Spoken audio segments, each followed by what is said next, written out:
waxaan ka mid ahay ganacsatada reer Xagardheere cudurkan coronavirus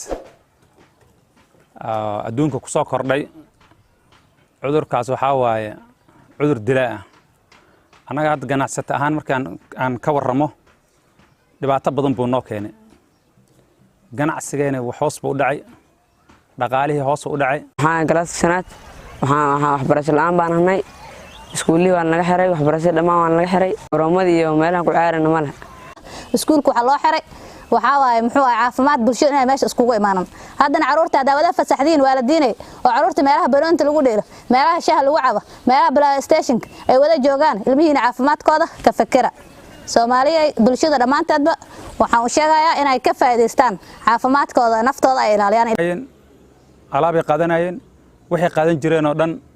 ayagana dibadda laga soo tuur jiray marka dibadda laga soo diro anagana wixii sida baan ku bixin jiray marka bisha ay dhamaato yaan waxooda siin jirnay marka dadka dibadda jiray waxay noqdeen inay xayirmaan ayagana guryahooda ku xayirmaan.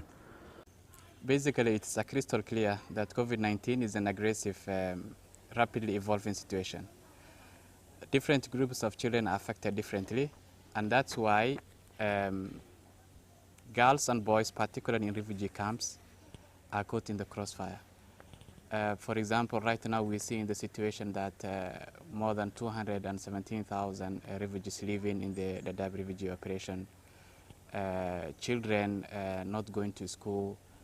where we have to think of an alternative way of delivering the education so that they do not lose part of their childhood. We see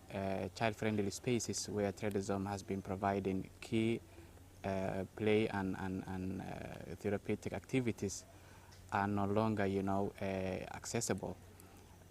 We need to think about strategies that we can deliver online psychosocial activities, and that's why you will see most of our staff now thinking about innovative ways of adjusting their programmatic prioritization into addressing the impact of the crisis. For example, our teams are every week twice in the radio station where they engage the communities with their local language about how to keep the children safe and monitor any protection concern. When schools are closed, it is quite clear that some parents, if not reached well with clear information, will think that this is a holiday session for their children. And that's why you'll find in the open areas, in the soccer fields, a lot of children are assembling together, a lot of children are having their group activities unsupervised or informally. And that is the risk we are talking about. Generally, and the market areas are also not clearly supervised and the risk is still open. It also poses a great threat to children, and that's important for us, particularly girls and boys in the refugee camps. In such crisis, certain groups may not have access to services that they will need most, depending on their disability, socioeconomic status, safety and security, and that's why people's views and needs are very much central into our comprehensive risk mitigation strategy. Through that, we are building advocacy with government apparatus, close collaboration with peer partners, community workers, community leaders, specifically religious leaders, which we are depending so much more on clearing and demystifying the misconception about the COVID-19 in relation to the context we are in, where girls and boys are found in large numbers in the camps. Flexibility of projects is also very much important for us, and that's why we are having contingency plans in place where we modify activities that we will see critical to address these needs. Complementarity with existing government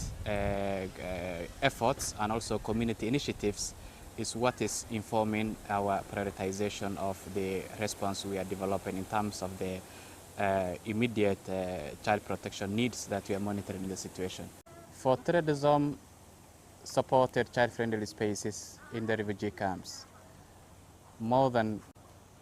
5,000 children access each year. And that means now we do not want to create an alternative avenue where the spread of the pandemic could be a threat. We have taken a decision to close the CFS, and that means more children will not be able to benefit those structured activities that we have been handling there, meaning that we need to reduce the physical contacts of activities that have been, reliant on physical contacts. And that means more children are now in the open areas. It means more children are lacking specific groups or their friends where they will want to continue with their normal relationship. But now that has been disrupted. And that's why we are saying innovative approach, including moving to radio stations and IT platforms to continue providing such services, will be our top priority. This is the most critical time. We need to embrace synergy. We need to work across sectors, and we need to bring everyone on board, that more information sharing, more monitoring for situation, how the things are unfolding on ground, and what it means to have a consolidated and harmonized way of addressing the need and the risks that most vulnerable children and groups face in the camp. Most importantly, accelerating decision making, accelerating collective ownership of actions and responsibilities is what it's so much we are considering. We are all aware that we have a pandemic in the globally, the crisis of COVID-19. We are also aware that all learning institutes for both primary and secondary schools, formal and informal,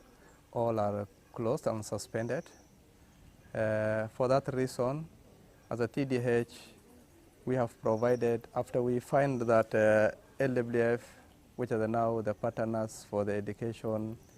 for Dadaab refugee camps, where they have started a radio program whereby they are airing the lessons through radio for both secondary and primary schools. And for the population that we have, one of the challenges that we have is about lack of the radios, because most of the families are vulnerable. They cannot even afford a radio. So after we did a very quick assessment, although we cannot cover the whole learners or the whole student for both primary, because if you look about the primary, the numbers are thousands and thousands. But we just took some vulnerable children which are in our database, which are in the schooling, and we targeted for the UMs, which are the now unaccompanied children, which are in schools, the separated children, and also the SGVV survivors, if there are any, which are in schools, for the three camps of Hagadera, Ifo, and the Dagahli. So we are supporting 110 radios for those learners which have been saved, almost 100 learners, 40 from Hagadere, 30 for Ifo, and 30 for Dagahli, so that the children will not miss the lesson due to the lack of the radio. As we also know that there's some measures that the government has put in place, like social distance, practicing the social distance, which is very important, so that we are avoiding whereby now our children will go to the next neighbor so that they will listen the radio. So to avoid that, we want now to cover that gaps, so that these measures which has been put in place, which is now the social distance, people avoiding children loitering outside the PlayStation, because we find that most of the refugees children, if you go to the blocks, you will find most of the children still they are in the playgrounds. Lessons are going on, and if you ask them, they say that they don't have a radio, so where do they listen it so that they will get the lessons? So even these 100 radio stations still they're not enough. They're not enough to look at the population of Hagadera, Ifo, and Dagale, because we are only supporting 100 radios per family, per child, because we don't want an issue whereby children will come again in a groups and then listen the radios, because we are even now avoiding that, whereby maybe the neighbors are coming to the next so that they will listen the radios. So what we are now also now appealing for now is that maybe we need more radios so that we will support those children, so that they will not lose the right for the education for this period that the learnings have been suspended. magacaygu abin xasan ibraahim waxaan deganahay qoxootiga Hagadheer sanadeedu waa 17 sano jir waxaan haystaa hal gabar oo jirkaan ay TDH isiisay sifa aan ugu gabadheeda aan caano iyo cunto ugu gato marka dukaanka la tagto waxa doonta ku bedelin karto waan u mahadcelinayaa TDH hay-ad TDH waxay haysaa deemaba diidaweyna siisaa seminaare noo qabataa oo waxayna siisaa caanaha oo waxayna siisaa sijaayada oo waxayna siisaa joodariyaasha wixii alla ka soo qaaday way noo keentaa way mahadsan tahay TDH mahad ilaahay baa iskala kadib ka sakoona ayada way mahadsan tahay ilmahana way caawisaa kii ay soo qabatay dadkii festivalanti 100 ruux baana 100 iyo washii baanahay 100kaas ruux bay u keentaa oo u kala qaybisaa oo seminar u qabataa oo joodariga siisaa oo caanaha siisaa wax kasta siisaa dad badan bay haysaa TDH hay-adda TDH la dhaho